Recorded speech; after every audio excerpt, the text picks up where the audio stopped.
சீரியல்களின் full எபிசோடுகளை Sun டிவியில் ஒளிபரப்பான உடனே எக்ஸ்க்ளூசிவாக சன் நெக்ஸ்டில் மட்டும் ஃப்ரீயா பாருங்கள். ஏதோ என் பொண்ணு தொழில் தொடங்கணும் முன்னேறணும்னு ஆசைப்படுறா. என்கிட்ட சொத்து இருந்தா வித்து கொடுத்துருப்பேன். இருக்கிறது ஒரே ஒரு வீடு, அது என் பேத்திக்கு வேணும். அதனால விருந்து வச்சு காசு வந்ததுன்னா அதை மாப்பிள்ளைகிட்ட கொடுத்தா அதை வச்சு அவர் ஏதாவது செய்வார்ல, அதான்.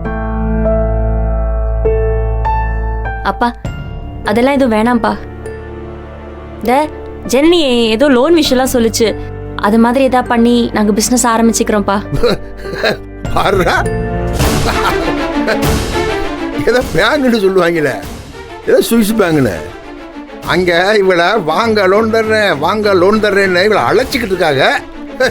அலையிறாங்க இவங்க. ஏமா நேற்று இவங்க சவால் விட்டதை பார்த்து சாதிச்சிருவாங்களோன்னு பதறிட்டமா லேசா. இப்ப புரிஞ்சு வச்சு பாத்தியா? என்ன புரிஞ்சு போச்சு இப்ப உங்களுக்கு? கொஞ்சம் வெயிட் பண்ணுங்க, இன்னும் நிறைய புரியும்.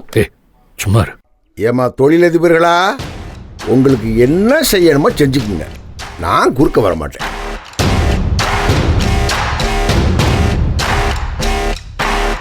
ஐயா சம்மந்தி ஐயா, மொய் விருந்து ஏற்பாடு பண்ணியிருக்கல, அதை உங்க இஷ்டப்படி நடத்துங்க. ஆனா ஒண்ணு, எந்த இடத்துலையும் இந்த குணசேகரம் பேர் வரக்கூடாது. பத்திரிக்கை எடுப்பீங்கல்ல? ஆமா. என்னன்னு போடுவீங்க நீங்க?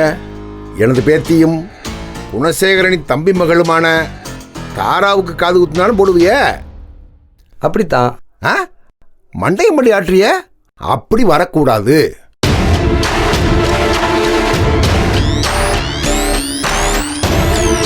அந்த பத்திரிக்கையில என் பேரு, எங்க அப்பன் பேரு, எங்க ஆத்தா பேரு, யாரு பேரு வரக்கூடாது.